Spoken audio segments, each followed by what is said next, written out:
반갑습니다, 여러분. 선교지에서 평안을 전합니다. 샬롬. 오늘 하나님께서 저에게 주신 말씀은 빌립보서입니다.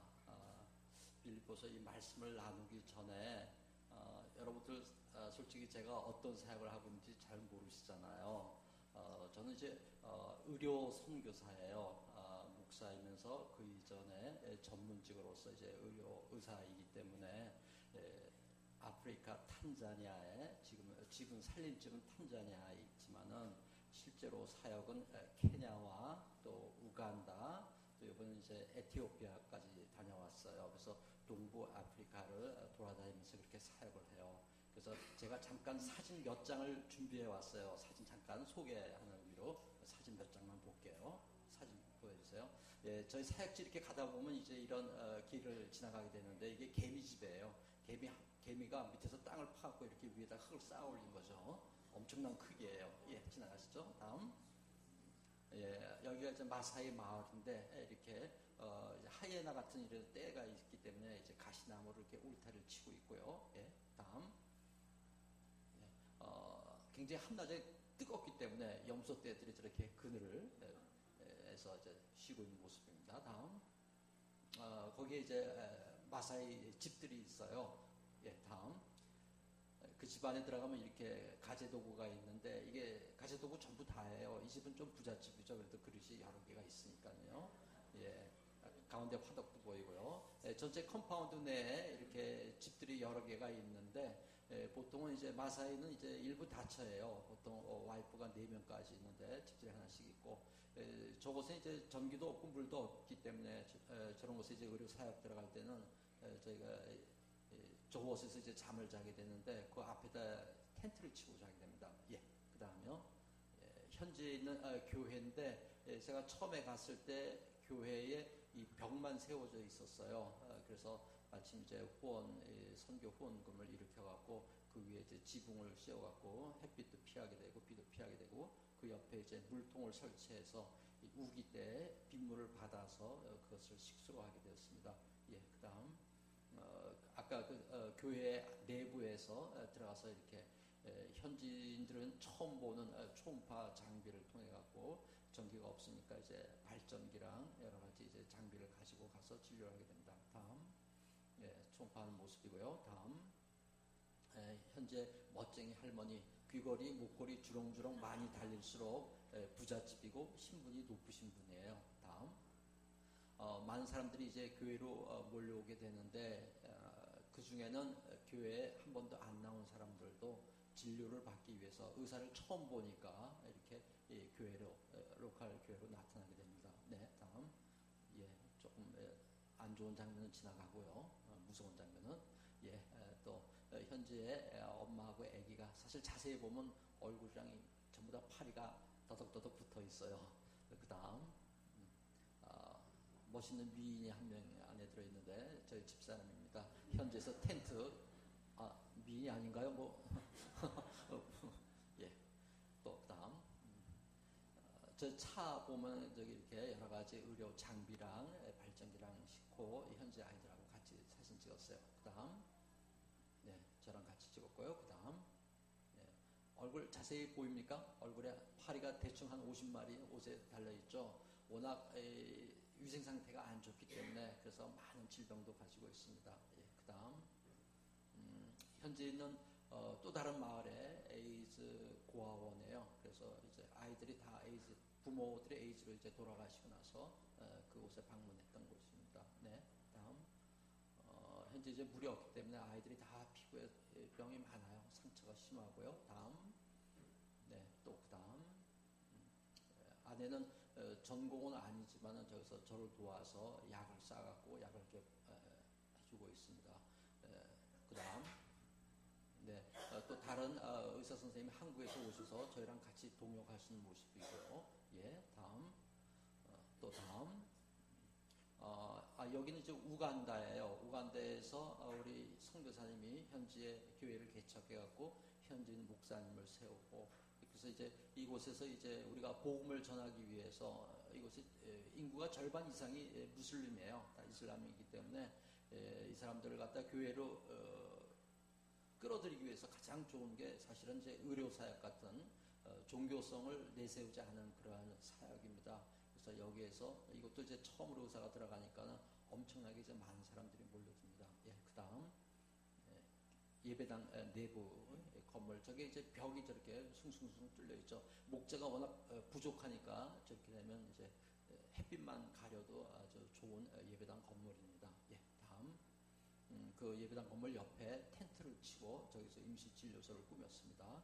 그 다음 예, 진료하면서 그 옆에 이제 사람들이 많이 몰려왔을 때 그곳에서 현지인 우리 지도자들에게 이제 복음을 전하는 소위 전도 훈련을 시켜갖고 그곳에서 현지 말로 환자들에게 복음을 전하고 있습니다. 다음 네, 지금 그런 장면이고요. 또 그 다음 네, 또 그 다음은 이제 현지 선교사하고 동행한 거고요. 그 다음 저희가 다니는 이제 마사이 마을이 다 되게 저런 길이 뚜렷하게 없고요. 가다 보면 지금 화면에는 뚜렷하지 않지만 저희가 사실은 건천이에요. 마른 네. 그러다가 우기 때는 비가 엄청 쏟아지고 얼마 전에도 제가 문자를 받았는데 한 선교사님 저거 지나다가 저런 데를 지나다가 갑자기 우기에 차가 갇혀갖고 바퀴가 헛돌고 그러다 이제 강물이 이제 불어나면서 급하게 사람을 피했는데 나중에 보니까 차는 다 떠내려가고 완전히 전파가 됐다고 그래요. 예, 그 다음 제 차인데요. 이렇게 한번 다니게 되면 먼지가 가득 앉는데요. 그냥 흙길이 아니라 이제 화산재 플러스 그냥 파우더라고 생각하면 돼요.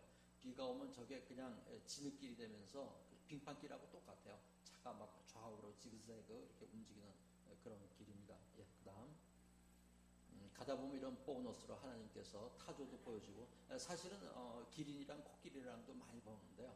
우선 사진 하나만 갖고 왔습니다. 그 다음 네, 이와 같이 도로 우측도 이렇게 많이 파여 있고 비가 오게 되면 이런 길이 다 바퀴 자국이 없어지기 때문에 길을 잃기가 참 쉽습니다. 그 다음에요 현지의 학교를 방문해서 다른 선교사님과 동역하는 거고요. 또 다음 또 이런 혹 가진 사람도 있었고요. 다음 요건 이제 에티오피아에서 진료할 텐데 여기도 굉장히 오지예요. 아디스 아바바에서 이제 10시간 이제 버스를 타고 달려가서 이 마을에 가서 이제 의료 사역을 하면서 한국에서 온 이제 선교팀하고 함께 동역하는 모습입니다. 그 다음 그래서 많은 사람들이 이제 진료를 받기 위해서 왔는데 한국에서 온 전도 훈련 받으신 분들이 이제 영어로 이제 복음을 전하고 그러면 이제 현지에 있는 분들이 그것을 현지 에티오피아 언어로 해서 복음을 전하고 있습니다. 그 다음 많은 사람들 왔고요. 그 다음 돌팔이노로 다 하죠. 제가 안과 전문의는 아니지만 안과도 보고 또 그 다음 또 내과 설명하고 있고요. 그 다음 구강외과도 봅니다. 그 다음 약도 직접 투약도 하고요. 또 그 다음 현지인들 중에서는 가끔 육체적 질병이 아니라 정말로 귀신 들린 사람들도 간혹 옵니다. 그럴 때 같이 이제 옆에 중보기도 팀들이 와서 함께 기도도 합니다. 그 다음 아까 그 미인이 또 나타났네요. 또 그 다음 또 그 다음 됐습니다. 영상에서 여기까지 보겠습니다. 오늘 저희가 함께 은혜를 나누는 말씀은 빌립보서입니다. 여러분들 빌립보서 잘 알다시피 빌립보서는 사도 바울의 옥중서신, 다시 말해서 옥에 갇혀서 쓴 편지입니다. 그러면서 우리가 빌립보서를 또 무슨 편지라고 하냐면 이곳에는 수많은 감사가 넘치고 기쁨이 넘치는, 그래서 감사의 편지, 기쁨의 편지라고 얘기를 합니다. 왜 빌립보서가 그와 같이 감사와 기쁨의 편지인가? 사실 빌립보서가 쓰여진 배경을 우리가 잠깐 알아보면은 그렇구나 하는 것을 우리가 깨닫게 됩니다. 짧게 설명하면요, 빌립보서는 사도 바울이 2차 전도 여행 때 신라와 함께 이제 두로아 지방에서 이제 소아시아로 가려고 하다가 그때 마게돈에서 환상 가운데 한 사람이 와서 도우라는 그 얘기, 그 성령님의 음성을 따라서 그가 배를 타고 건너서 네아폴리를 지나서 처음 유럽에 입성한 도시가 바로 빌립보입니다. 그곳에서 자주장사 루디아를 만나게 되고 그와 그 가족에게 전도를 하고 또 전도하는 와중에 여러 가지 또 오해로 인하여서 옥에 갇히고 또 옥에 갇혔지만은 하나님의 도우심으로 인해서 그곳에 간수와 그의 가족들에게 복음을 전하면서 유럽 최초의 교회가 바로 빌립보에 있는 아까 말했던 자주장사 루디아의 집, 그곳에서 가정교회가 처음으로 탄생하게 됩니다. 그런데 이 빌립보 교회는 마게도니아에 있는 빌립보 교회인데 이것은 굉장히 교세도 약하고 그렇지 않겠습니까? 처음 이제 교회가 시작되는데 그런데도 놀랍게도 사도 바울의 사역하는 데 있어서 아주 든든한 후원자가 됩니다. 여러분 잘 아시다시피 사도 바울은 자비랑 선교사예요. 텐트 메이커라고 하죠. 직접 자기 직업이 텐트를 갖다가 기우면서 그것에서 소득을 얻고 그것을 가지고 스스로의 선교에 필요한 경비를 충당하는 이러한 선교사를 우리가 자비랑 선교사라고 하잖아요. 그런데 사도 바울의 일생을 보면 텐트 메이커가 맞긴 하지만 그의 사역 범위가 엄청 넓어지면서 또 사실 그는 사역을 하면서 한순간도 마음 편한 적이 없었어요. 노상 쫓겨다니고 맨날 두들겨 맞고 거진 반 죽음이 되어서 성 밖에서 이렇게 버림받고 감옥에 갇히고 그의 생활 가운데서 정말 온전히 선교를 하기 위해서는 누군가의 후원이 필요했고 도움이 필요했는데 이때 이 빌립보 교회가 그 사도 바울이 마게도냐에 가서 복음을 전할 때 선교 헌금도 보내고 해서 이렇게 후원을 해줬던 그런 교회예요.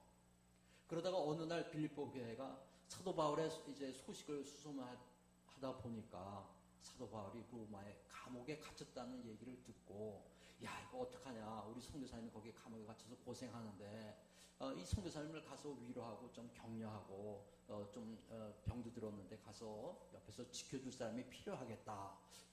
누구를 보낼까 하다가 빌립보 교회의 지도자인 에바 브로디도 그러니까 지금식으로 얘기한다면 빌립보 교회의 담임 목사님에 해당되는 그런 분을 갖다가 이제 보내게 되는 거예요.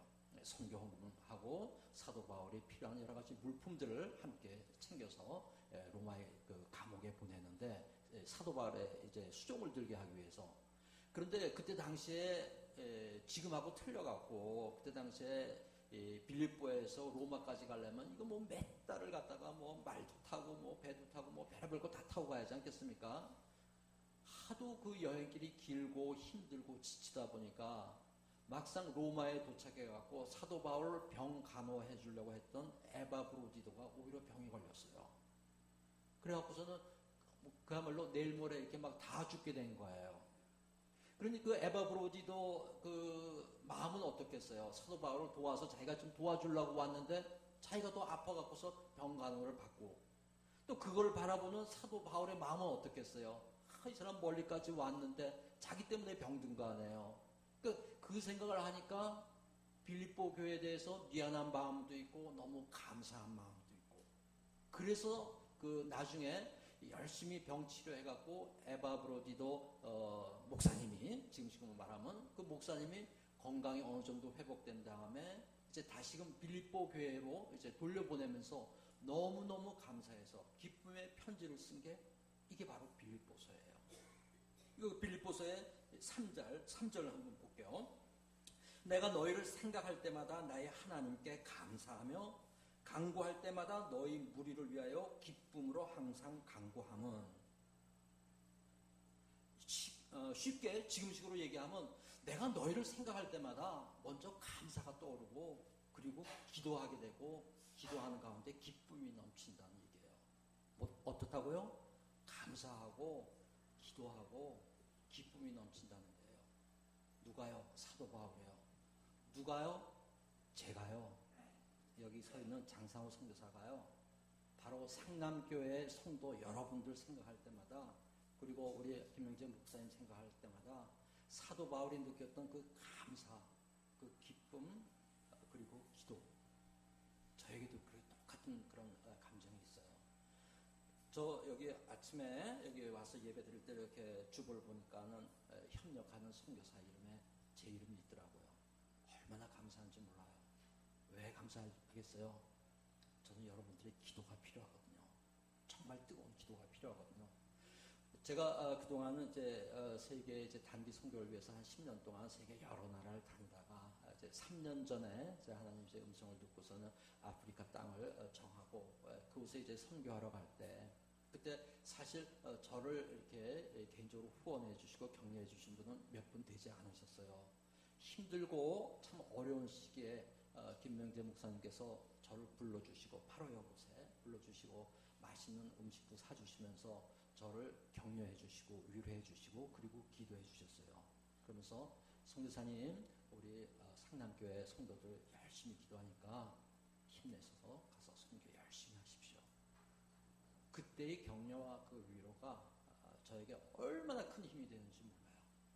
사도 바울의 마음, 저는 이 편지, 이 에베소서를 읽을 때마다 상남교회가 떠오르고 그리고 그때 우리 목사님께서 하셨던 그 격려가 떠오르고 그리고 새벽마다 이 재단에 나와서 세계 선교를 위해서 저뿐만 아니라 선교사를 위해서 기도하는 여러분들의 얼굴을 떠올릴 때마다 저는 하나님께 감사하고 그리고 저도 여러분들 위해서 매일매일 기도의 끈을 놓지 않습니다. 그리고 그 기도할 때마다 너무너무 기쁜 거예요. 자, 사도 바울이 에베소 교회에 대해서 이렇게 감사와 기쁨의 기도가 넘쳐나는 게 단순히 물질의 후원을 받았기 때문에 그랬을까요? 오늘 본문은 더 중요한 이유가 있기 때문이에요. 오늘 본문에 5절 말씀 보면은 너희가 첫날부터 이제까지 복음을 위한 일에 참여하고 있기 때문이다.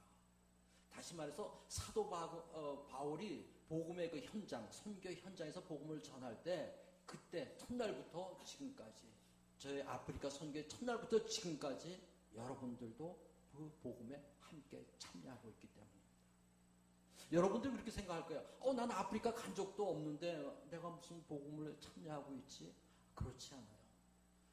선교사님들이 선교 현장에서 가장 필요한 게 뭐냐면 여러분들의 중보기도예요. 영적 싸움 치열해요. 네, 때로는 사도 바울이 썼던 무슨 뭐 강물의 위험이나 뭐 칼의 위험이나 뭐 여러 가지 위험 솔직히 우리한테도 있어요. 그런데 우리가 그것을 견뎌낼 수 있는 것은 전적인 우리 하나님의 은혜가 있었고 그리고 여러분들의 중보기도예요. 그 중보기도를 생각할 때마다 우리는 감사가 넘쳐요.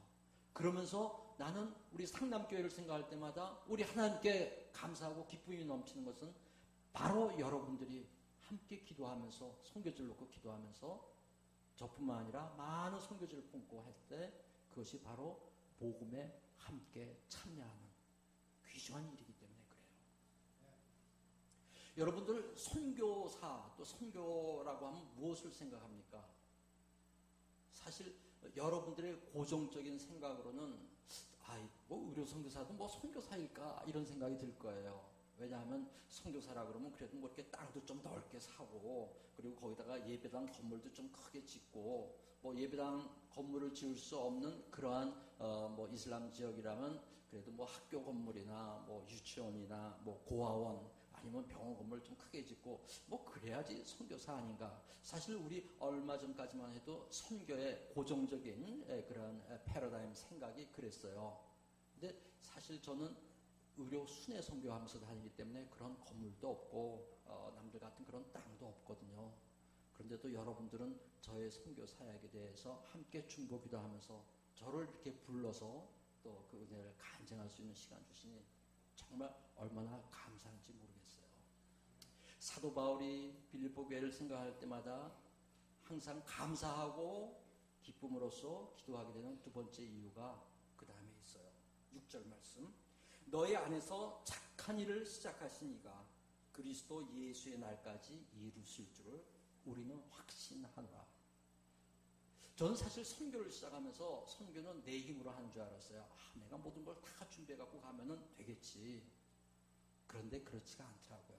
사도 바울의 이 고백이에요. 사도 바울도 마찬가지였어요. 사도 바울도 가는 곳마다 그에게는 선교의 동역자들이 있었어요. 1차 때는 바나바가 있었고 요한 마가가 있었고 2차에는 실라가 있었고 디모데가 있었고 의사인 누가도 함께 갔었고요.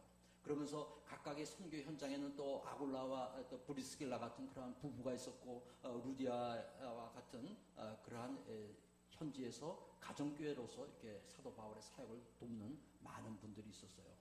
사도 바울의 얘기가 바로 6절 말씀이에요. 너희 안에 착한 일을 시작하신 이가, 그분은 누구예요? 하나님이에요. 선교는 하나님이 시작하시는 거예요. 제가 하는 게 아니고 여러분이 하는 게 아니고 저와 여러분을 통해서 하나님께서 이 착한 일을, 이 선한 일을, 복음 전하는 일을 세계 만방에 선포하는 그 일을 시작하셨고, 그 다음에 그 일을 지속하신 것은 바로 성령 하나님이에요. 성령 하나님께서 역사하셔서 우리에게 그 자꾸만 선한 소원을 주셔요. 하나님의 그 기뻐하신 뜻을 위해서 저희에게 그리고 여러분들에게 선한 소원을 주셔서 그 선교 사역을 계속해서 지속시키시고, 그리고 그 선교 사역의 완성을 예수 그리스도 다시 이 땅에 오실 그때 하나님께서 완성하시는, 시작도 그분이시고 지속하시는 것도 하나님이시고 완성하시는 분도 하나님이시고 철저히 모든 것이 하나님께서 하신다는 그 고백. 그러니까 감사가 넘치고 기쁨이 넘치고 기도가 나오는 거예요. 전 사실 아프리카 처음에 갈 때 큰 컨테이너도 준비할 여력도 없었고 시간도 없어서 저희 집사람하고 저를 위해서 같이 이렇게 가방을 든 몇 사람하고 해서 가방 몇 개 들어갔어요. 들고 들어갔어요. 처음에 가려면 이렇게 뭐 살림살이랑 많이 필요하잖아요. 그래서 기도하는 가운데 우리 집사람이랑 여보 우리가 이렇게 아무것도 준비 못하고 가서 어떻게 과연 진료를 할까? 가려면 의료 장비도 많이 있어야 하고 약품도 많이 있어야 하는데 지금 아무것도 준비가 되지 않는가? 그때 하나님께서 주신 말씀이 그거예요. 선교는 내가 한다. 미시오데이, 하나님의 선교인데 너는 걱정하지 마라. 내가 너를 들어서 쓰겠다. 그러면서 주신 말씀이 신명기서 6장 11절 말씀이에요. 내가 너에게 인도하는 그 땅은 내가 파지 아니한 우물이 있겠고 내가 준비하지 아니한 아름다운 물건들이 가득하고 내가 심지 아니한 나무 열매들이 있어서 하면서 이렇게 쭉 나가시는 말씀이에요. 사실 저희가 그 새를 얻었던 그 집에 가보니까 정말로 내가 파지 아니한 그런 우물이 있었어요. 아프리카에서 물이 있다는 것은 이건 큰 축복이고 기적이에요. 내가 파지 아니한 물이 있었고, 그리고 그 집은 다른 아프리카의 새 집하고 틀려서 이 주인집이 자기 아들과 딸을 위해서 주기 위해서 그 안에 가구들이 다 있었어요. 침대도 있었고요, 그 안에 책상도 있었고요, 식탁도 있었고요, 심지어는 소형 냉장고도 있었고요. 모든 가구들이 다 있었어요. 정말로 하나님 말씀이 그대로 응해지는 것을 저는 경험을 했어요. 정말 뜰에 나갔더니 내가 심지 않은 바나나 나무가 있고 와서 따서 먹으라고. 문자 그대로 이루어지는 걸 보고서 하나님께서 미리 다 계획하시고 그리고 하나님께서 우리를 들어 쓰실 때 이런 모든 것이 다 준비가 되어 있구나. 고백이 절로 나오더라고요. 사도 바울이 빌립보 교회에 대해서 또 감사와 기쁨과 찬송이 넘치는 세 번째 이유입니다. 7절. 내가 너희 무리를 위하여 이와 같이 생각하는 것이 마땅하니 이는 너희가 내 마음에 있음이며 나의 메인과 복음을 변명함과 확정함에 너희가 다 나와 함께 은혜에 참여한 자가 되느니라. 오늘 말씀이에요. 은혜에 참여한 자. 은혜가 뭡니까? 내 힘으로 되는 게 아니죠. 그죠? 오직 하나님의 선물로서 하나님이 이루신 일을 우리가 그것을 눈으로서 아까 우리 목사님께서 설교 말씀하셨듯이 우리 살면서 체험하는 거, 경험하는 거, 경험되어지는 거, 그게 은혜 아니겠어요? 그렇죠. 하나님께서 왜 저를 아프리카 땅으로 보내셨을까? 아프리카 가서 보니까 알겠더라고요. 제가 그곳에서 지금 꼭 만 3년이 됐는데 그동안 저는 우리 한인 선교사님들이 어디든지 모인다 하면 그곳에 가서 초음파 들고 가서 이렇게 진료를 해줘요. 건강검진을. 아시다시피 아프리카 이곳에서 굉장히 먼 땅이에요. 그래서 우리 선교사님들이 웬만큼 아파도 빨리빨리 한국에 올 그런 형편이 안 돼요. 여건이 안 돼요. 그래서 많은 사람들이 질병을 가지고 그냥 사역하다 나중에 보면 그것이 큰 질병이 돼서 사랑하는 아내를 그리고 가족들을 또 남편을 먼저 떠나보내게 되는 경우가 너무나 많았어요.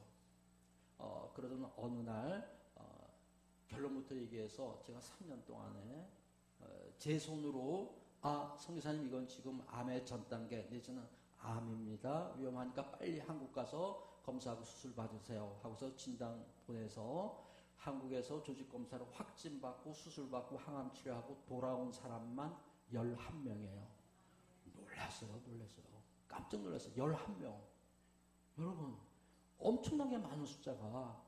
저는 너무나 감사한 게 하나님께서 그들의 생명을 건지시고 그렇잖아요. 여러분도 한국에서도 마찬가지지만 가족 중에 한 사람이 누군가 아파봐요. 그 집안이 얼마나 힘들겠어요. 사역지에서 사랑하는 아내가 만약 아파갖고서는 그렇게 암으로 이렇게 돌아가시게 되고 그러면은 그 사역 자체가 막 흔들리게 돼요. 너무나 힘들어요. 그런데 하나님께서 그 생명을 살리시고 그 가족을 살리시고 그리고 그 사역에 더 큰 위로와 격려를 주시는 그것을 보게 되고 그래서 너무나 많은 큰 은혜를 얻게 되었어요. 몇 가지만 제가 간증을 할게요. 오기 전에 한 달 전에 한국에 오기 전에 한 달 전에 제가 문자를 받았어요. 선교사님 너무나 감사합니다. 기억나실지 모르지만 1년 반 전에 제가 그 아들을 선교사님한테 데리고 왔는데 기억나실지 모르겠습니다. 알고 봤더니 한 달 반 전에 자기 아들이 여기 목에 멍울이 잡혀갖고 그래서 저한테 데리고 왔어요. 그래서 초음파 검사를 해보니까 임파선이 부어있는데 한두 군데가 아니라 여러 군데가 부어있고 그리고 놀랍게도 그것은 암이 전이된 것이었어요. 그래서 막 찾아보니까는 갑상선에 암이 임파선에 전이가 돼 있고 그래서 제가 선교사님한테 빨리 가서 검사하고 수술 받으라 해갖고 서울에 이제 삼성의료원에 와서 그동안 1년 반 동안 이제 수술하고 항암 치료하고 지금은 거의 다 좋아졌다고 해서 이제 다시금 학교에 갈 수 있다고 너무나 감사하다고 그렇게 문자가 왔어요. 제가 너무 감사하죠, 그죠? 하나님께서 저에게 주신 은사를 가지고 선교제에서 다른 선교사님을 섬길 수가 있다는 거, 한 생명을 그 어린 학생을 지금 고등학생이었거든요. 살릴 수 있다는 게 얼마나 감사한지 몰라요. 작년에 이제 우간다에 또 제가 그때 마침 이제 바울 선교회에서 이제 선교사님들 아프리카에 있는 선교사님들 다 모여서 수련회 한다 해서 제가 이제 또 갔어요. 가서 이제 진료를 해주려고 갔더니 어느 이제 임산부 산모 저기 선교사가 왔어요. 임산부 선교사인데 임신 7개월인데 그분은 아기를 갖고 나서 한 번도 진찰을 받은 적이 없대요. 그래서 너무너무 걱정이 된다는 거예요. 과연 아기 위치는 제대로 되어 있는지 어디가 기형은 아닌지 한 번도 진찰 받은 적이 없기 때문에 한국에는 언제 가야 하는지 과연 순산을 할 수 있을 것인지 그래갖고 왔는데 마침 한국에서 의료선교사 한 분이 와서 그러니까 제 얘기죠. 와서 이렇게 다 진찰해준다. 그래갖고 이제 이분이 오신 거예요. 그래서 제가 이제 초음파를 이제 검사를 이제 쭉 했어요. 그 선교사를 위해서 한 30분을 했어요. 애기 머리서부터 뇌 속에서부터 그야말로 심장 하나하나까지 콩팥이 그냥 모든 것까지 다 하면서 애기 다 이상 없습니다. 건강에 출산할 수 있고 태반도 다 괜찮습니다. 설명해 줬더니 이 선교사님이 눈물이 글썽글썽 해갖고 하나님께서 자기의 기도를 이렇게 빨리 들어줄 줄 몰랐다. 그래서 무슨 소리냐 그랬더니 자기가 지금 그분은 보츠와나 공화국 여러분 이름도 생소할 거예요. 아프리카 전비 쪽인데 그곳엔 정말 의사도 하나도 없는 그곳에서 왔는데 자기 아기 때문에 너무너무 걱정돼갖고 하나님께 강권하다시피 하나님 나 지금 의사한테 이렇게 진찰 안 받게 하면 한국 돌아갈 거예요. 나 좀 진찰 좀 받게 해주세요. 그랬는데 진짜로 의사를 만나게 돼서 눈물이 글썽글썽하면서 하나님 감사합니다. 그 기도를 들으면서 저도 얼마나 또 감사한지 몰라요. 하나님 우리 선교사님 기도 들어주셔서 감사하고 또 그 기도 가운데 저를 또 특별히 지명해서 또 이렇게 써줘서 감사합니다. 시간이 많이 지나갔지만 하나 더 할게요. 사실 저는 작년 3월에 잠깐 한국에 왔다 갔어요. 저한테는 아들이 둘 있는데 작은 아들, 둘째 아들 결혼 때문에 잠깐 한국에 왔었어요. 그때 이제 결혼하는 사돈 집은 그러니까 안사돈은 이제 신실한 원사님이시고 남자분은 썬데이 크리스찬이었는데요. 무슨 얘기인지 알겠죠? 이제 결혼을 하고 사실은 이제 저는 이제 첫 애도 그렇고 둘째 애도 그렇고 우리는 크리스천답게 세상 허례허식 따르지 말고 우리 꼭 필요한 것만 합시다. 그래서 우리 아이들한테는 절대 이런 무슨 예당 이런 거 혼수 이런 거 우리 다 필요 없습니다. 아프리카에서 한복 입을 일도 없고 우리는 하나도 필요 없습니다. 하고 이렇게 결혼식을 했어요. 그리고서 이제 마지막 결혼식 끝나고 나서 제가 이제 하객들한테 인사하니까 이제 바깥 사돈 되신 분이 자기도 인사하겠다고 그러면서 인사하는데 뭐라고 얘기하냐면 자기는 우리를 만나고 우리 부부 이런 사돈을 만나고서는 사람이 살아가는 게 무엇인가 인생의 그 가치관에 대해서 다시 한번 생각하게 됐다고 하면서 그런 훌륭한 일을 하는 사람들한테 자기가 무엇으로 보답할까 어떻게 도울까 생각하다가 그날 자기한테 들어온 축의금 전부를 가지고 저한테 의료 선교에 헌금으로 돌리겠다고 그렇게 선포한 거예요. 주례하신 목사님도 깜짝 놀랐고 들어왔던 하객도 그 하객 예배 시간에 전부 다들 박수치고 난리가 났죠. 너무너무나 감사했고. 사실은 그분은 그때 당시 위암 4기 말기였고 그래서 아산중앙병원에서 이제 생명이 3개월밖에 안 남았다고 그때 선고를 받고 그래서 부랴부랴 결혼식을 서둘러 갖고 저도 그냥 급하게 들어왔던 거예요. 그러면서 그 선교 헌금을 이제 주셨는데 사실은 이제 제가 결혼식 끝나고 나서 3월 23일 날 이제 출국을 하려고 인천공항에 갔는데 가서 출국하려고 가서 봤더니 거기 안내 데스크에서 선교사님은 지금 그 비행기가 이미 출발했다는 거예요. 그래서 아니 그럴 리가 없는데 왜 그러냐 봤더니 제가 날짜를 착각한 거예요. 01시 출발인데 저는 그것을 그날 밤에 출발한다 생각하고서는 이미 밤 01시에 내 비행기는 출발했고 저는 이제 밤에 10시에 나간 거죠. 01시 비행기 타겠다고. 그래갖고 부랴부랴 그 다음 일주일 후로 이제 비행기를 예약하고 집사람하고 집으로 돌아오면서 하나님께서 나의 눈을 가리셨을 때 틀림없이 무슨 뜻이 있는데 이 뜻을 우리는 잘 모르겠다. 뜻을 모를 때는 우리 무조건 감사하고 기도하자. 하나님 감사합니다. 어쨌든 내 비행기 놓치게 해서 감사한데 솔직히 나 아직 뜻은 잘 모르겠지만 하나님 뜻이 무엇입니까? 보여주세요. 일주일 이제 비행기가 딜레이 됐잖아요. 그 사이에 이제 월요일 화요일 날 그 사돈한테서 보냈던 선교헌금이 교회를 거쳐서 선교헌금으로 해서 들어오게 됐고요. 그동안 제가 그렇게 갖고 싶었던 칼라 더플러 초음파가 있어요. 그걸로 보게 되면 이 혈류의 흐름을 볼 수가 있어갖고 암세포 이런 걸 더 잘 볼 수가 있는데 암 같은 그것을 그동안 그렇게 구하려고 해도 못 구했던 것을 마침 그 중고 기계업자에서 연락이 와서 목요일 날 연락이 왔어요. 자기네가 갖고 왔으니까 금요일 날 가져가라고. 그래서 그것을 금요일 날 그 초음파 기계를 얻게 됐어요. 집으로 돌아오는 길에 저희 집사람이 이렇게 얘기했어요. 여보, 우리가 많은 선교사님들 많이 건강검진 해줬는데 정작 우리 아이들은 한 번도 안 했네. 우리 아이들도 하고 우리 며느리도 한번 봐주자. 그래서 토요일날 다시 아프리카로 떠나기 전에 아침에 오전에 아이들 다 불러서 야 너희들도 한번 건강검진 해봐. 결론부터 얘기해서 저희 큰아들이 갑상선에 암이 있었고요. 아들은 처음에 믿지 않았어요. 아버지가 농담하나 난 건강한데. 그래서 분당 서울대병원에 가서 조직검사하고 수술했더니 임파선 12개 중에서 9개가 전이가 됐고. 근데 어쨌든 저는 하나님께서 저희 아들을 생명싸개로 지켜주셨다고 믿어요. 왜냐하면 바로 그 전에 제가 문자 받은 게 그거야. 탄자니아에서 아까 얘기했던 갑상선 암에 임파선 전이 됐던 그 문자를 받았잖아요. 그죠? 그걸 진단하고. 그러니까 그때 들리는 하나님의 음성이 그거예요. 내가 나의 자녀들을 세계에 흩어져 있는 나의 자녀들의 건강을 돌봐주는데 내가 네 아들 하나 안 지켜주겠냐. 감사한 거죠. 저에게는 사실 여러분들에게 시간이 많이 허락된다면 그동안 10개국 이상 돌아다니면서 했던 수많은 간증들이 많이 있어요. 그걸 다 나누고 싶지만은 다 함께 알 수 없고요. 오늘 제가 마지막 성경 구절 하나를 가지고 여러분들에게 축복을 해주려고 합니다.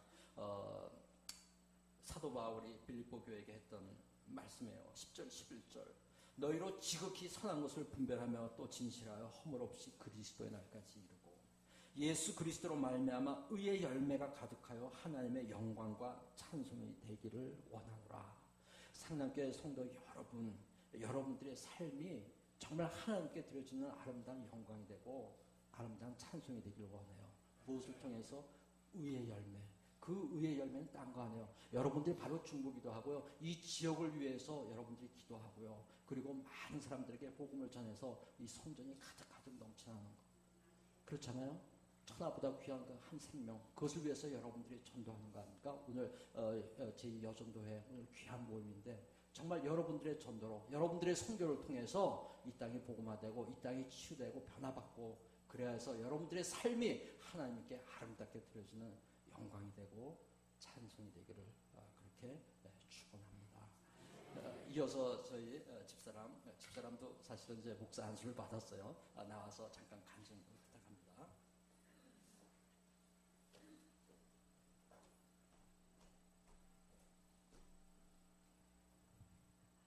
하바리자 음차나 이거는요 굿 애프터눈 같은 스왈리어라고 아프리카식 인사예요. 자, 반갑습니다.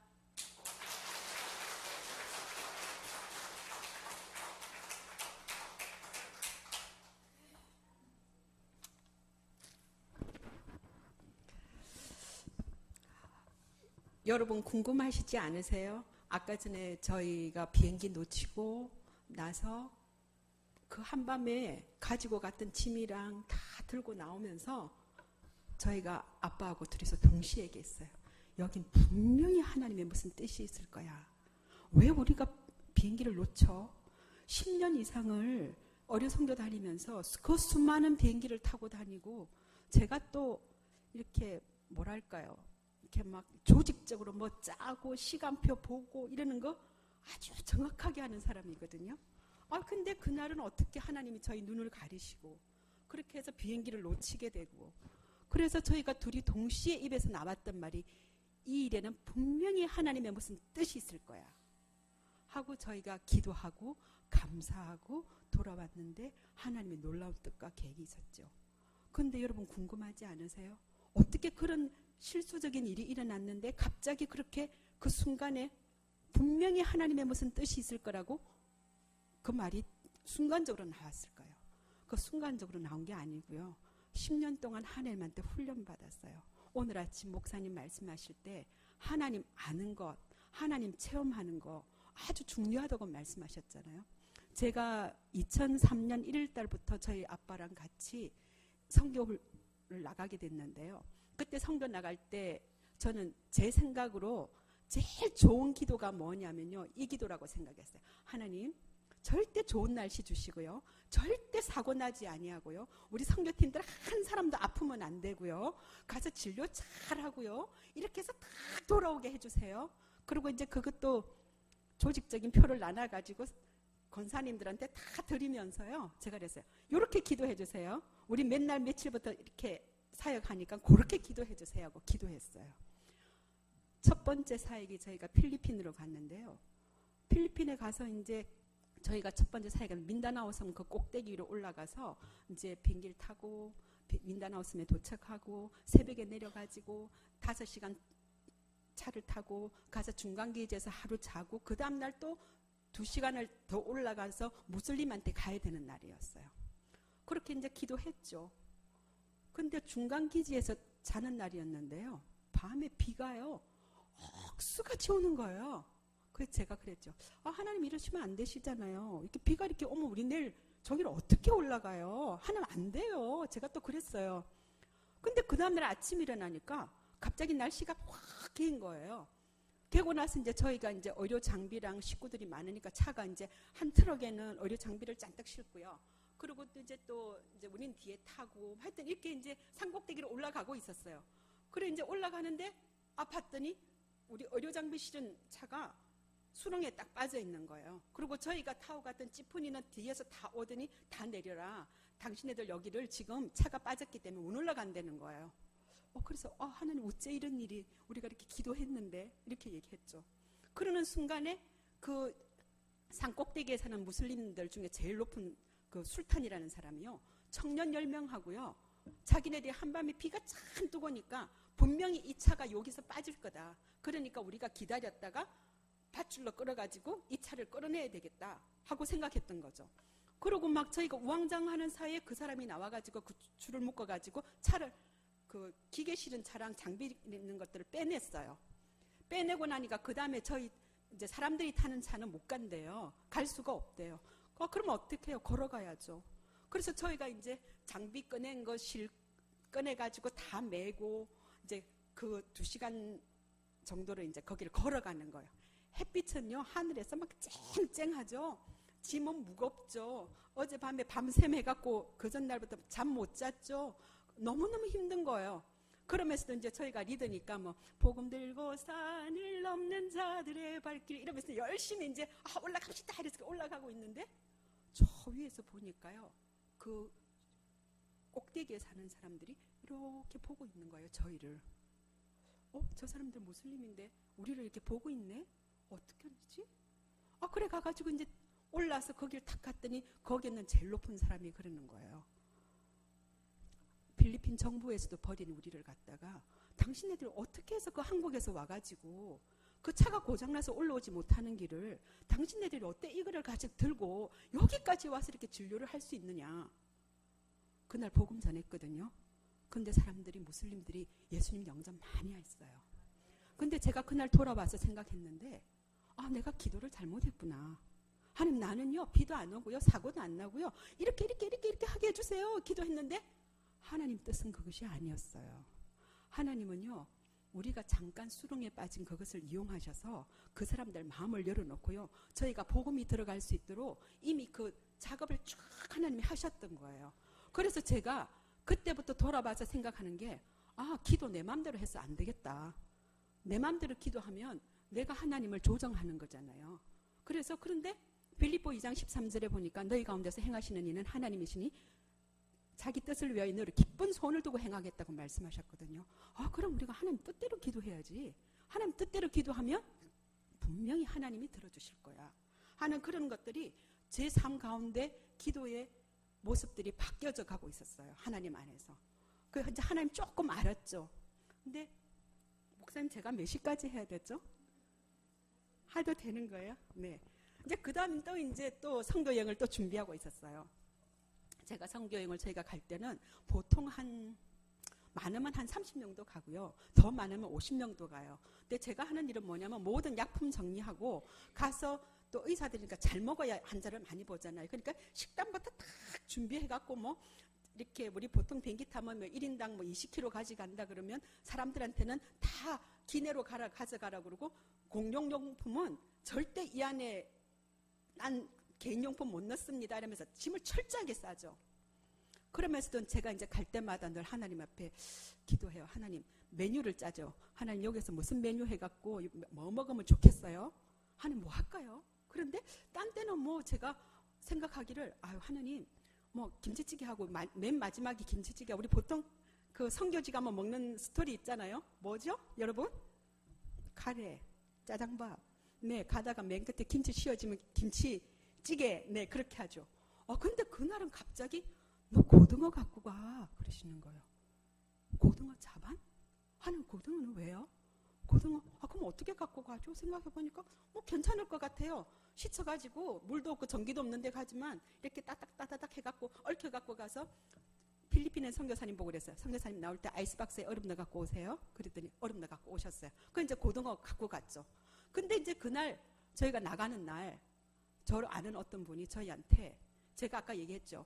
이렇게 무게를 딱딱 재 갖고 가기 때문에 공항에서 이렇게 우리 탈 때 뭘 보통 얘기하면 샴푸 같은 거 못 넣잖아요. 그러니까 우리 팀들 샴푸 넣게 조금만 이렇게 이제 그 3단 가방에 약간의 빈자리를 놔두고 이제 공항을 향해 가고 있었는데 어떤 분이 갑자기 저한테 귤을 한 박스 갖고 왔어요. 성교사님 가는데 귤 좀 잡수시라고 제가 갖고 왔어요. 그래서 근데 제가 순간적으로 뭐라고 생각했냐면 그때 훈련을 좀 덜 받아가지고요. 어떡하지 무게가 지금 이게 귤이 한 박스가 나오면 나한테 말도 안 하고 이 귤을 한 박스 선물을 줘서 어떡하지? 별로 도움이 안 되는데 제가 이랬어요. 나중에 굉장히 후회를 했죠. 그래서 이제 그러고 나서 이제 그걸 공항에서 딱 그 귤을 받는 순간 하나님 이거 어쩔까 이러니까 보니까 또 무게가 남았어요. 그 귤 한 박스만큼. 그래 이거 갖고 가서 필리핀 선교사님 드리지 뭐 가다 공항이 뺏기면 뺏기고 이렇게 했어요. 그런데 그거 실어가지고 이제 공항으로 해서 날아갔죠. 근데 저희는 항상 다닐 때 되도록 경비를 아끼기 위해서 최대한 싼 비행기를 타요. 그래서 필리핀에서 그냥 필리핀 국립 그걸 타고 가면 굉장히 싸지만 거기서 공항을 이동해가지고 세부 항공이라고 타면은 1인당 한 20만 원씩 싸게 되면 거기 한 30명 가면 그게 한 600만 원 돈 들잖아요. 그렇죠? 계산이 맞나요?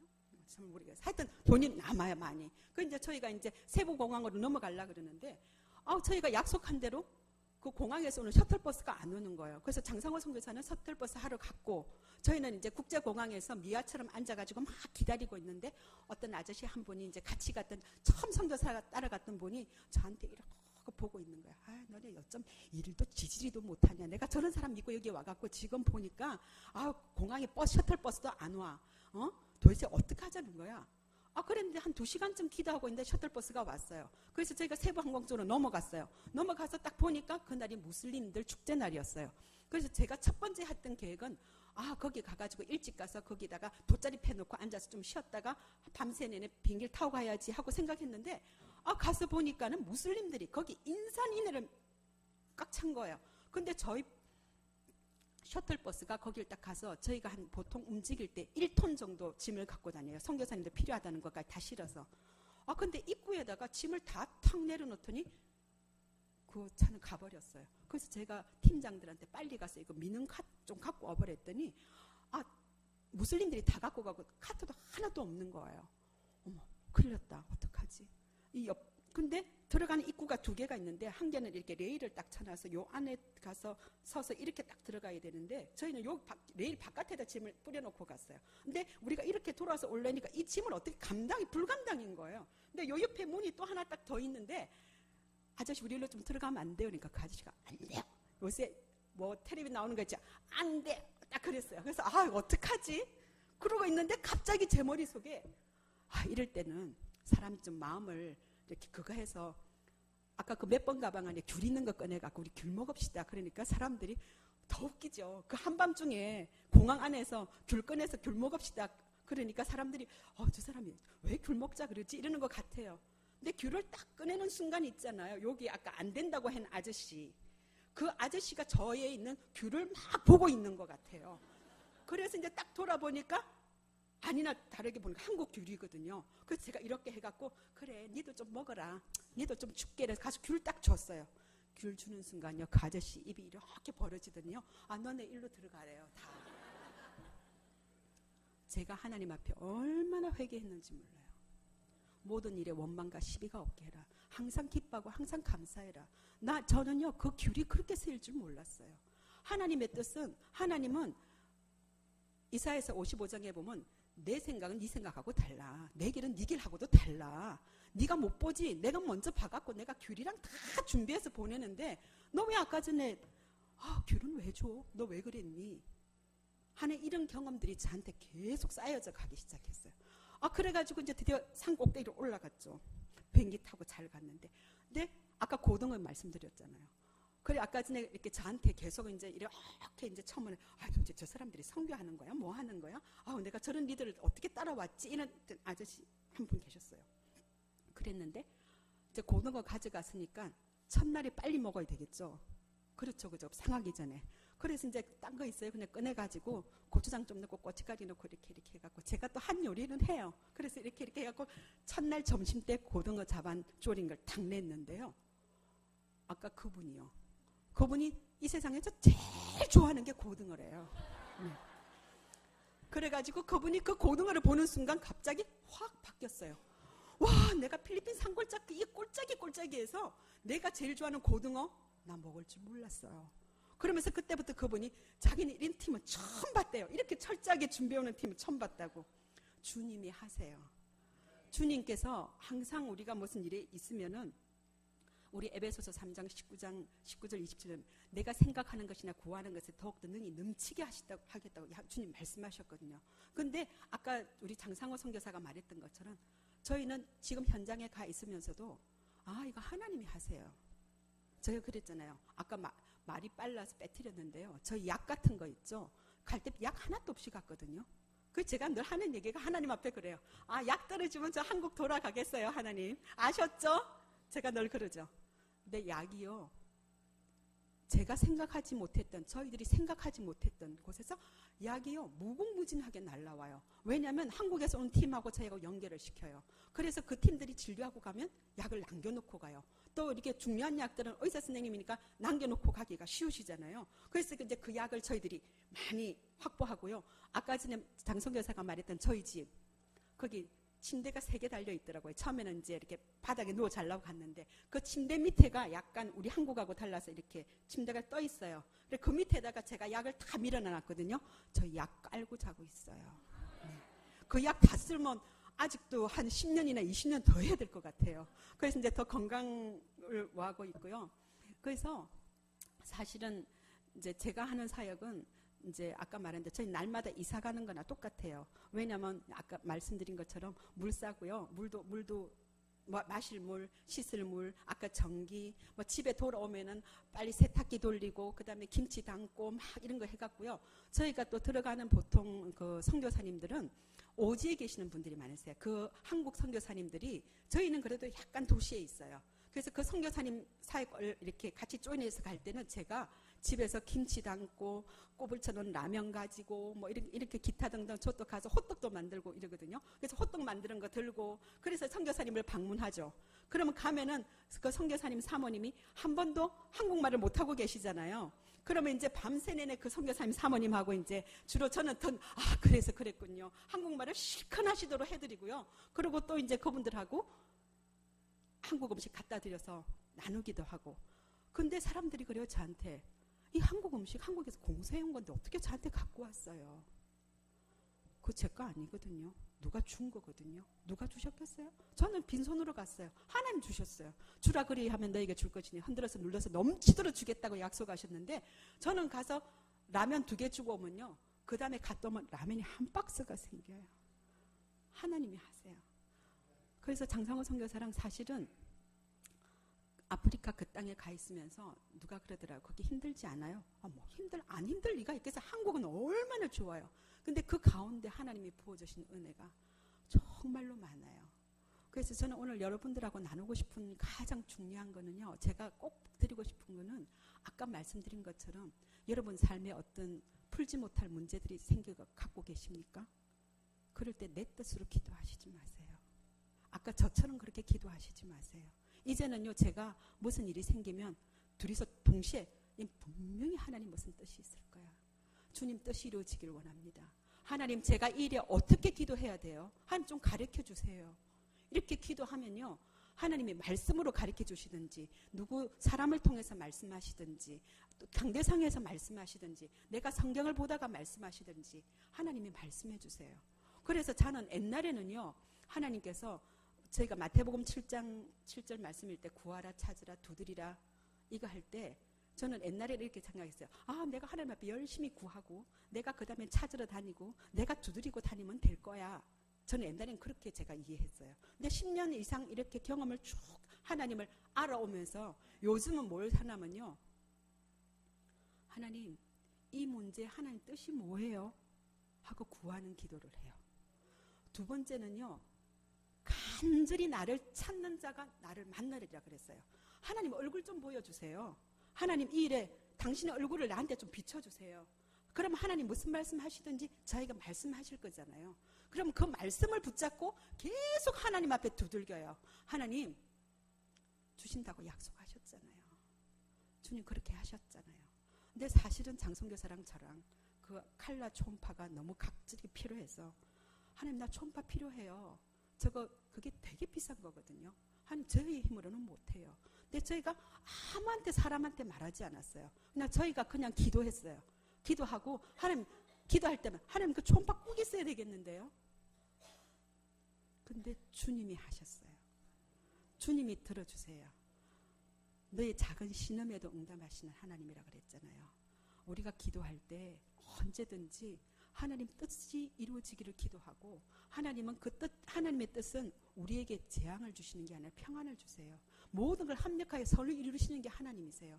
우리는 그 일에 하나님이 하나님 되게 하셔야 돼요. 하나님이 이 문제는 하나님이 못 푸실 문제가 하나도 없는 거거든요.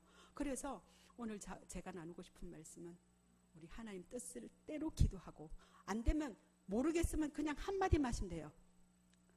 하나님 뜻이 이루어질 줄 믿습니다. 아버지 감사합니다. 그리고 그 기도를 계속 하시다 보면 어느 순간 성령께서 탁 가르쳐 주세요. 그때 내가 그래서 너를 멈췄다. 그래서 내가 비행기를 놓치게 했다. 그게 내 뜻이다 하고 저희한테 말씀하세요. 그런 좋으신 하나님이 선교를 지금까지 계속해서 하세요. 저희는 사실 저희가 한 건 하나도 없고요. 딱 한 게 하나 있다면 아프리카에 간 겁니다. 가고 나서 순종했더니 그 다음은 하나님이 다 하셨어요. 근데 어저께 아침인가 누가 이렇게 글을 잠깐 적었는데 이렇게 적어 놓으셨더라고요. 물 위를 걷고 싶으세요? 여러분들 베드로처럼 물 위를 걷고 싶지 않으세요? 물 위를 걷고 싶으시면요. 물에 퐁덩 뛰어들으셔야 돼요. 안 뛰어들고 나서 나 물 위를 걷고 싶어요 할 수 없는 것 같아요. 근데 저희들도 그냥 하나님께서 저희한테 네가 가면 내가 할게. 내가 다 할게. 그래서 저희는 그렇게 순종해서 갔고요. 마지막으로 여러분들한테 기도 부탁이 있는데요. 그 기도 부탁이 뭐냐면요. 저희 선교회 장상호 선교사하고 제가 하나님의 선교를 하나님의 때에 하나님의 방법으로 하나님 영광을 위해서 선교를 하게 해달라고 그렇게 좀 꼭 기도해 주세요. 두 번째는 안전을 좀 부탁드리고 싶고요. 왜냐하면 사실은 위험한 일도 조금 있죠. 근데 두렵지 않아요. 네. 그러니까 안전 위해서 좀 기도해 주시고요. 건강 위해서 기도해 주시고 그게 저희 기도 제목이에요. 고맙습니다. 감사합니다. 모든 것 하나님께 영광 돌립니다. 감사합니다.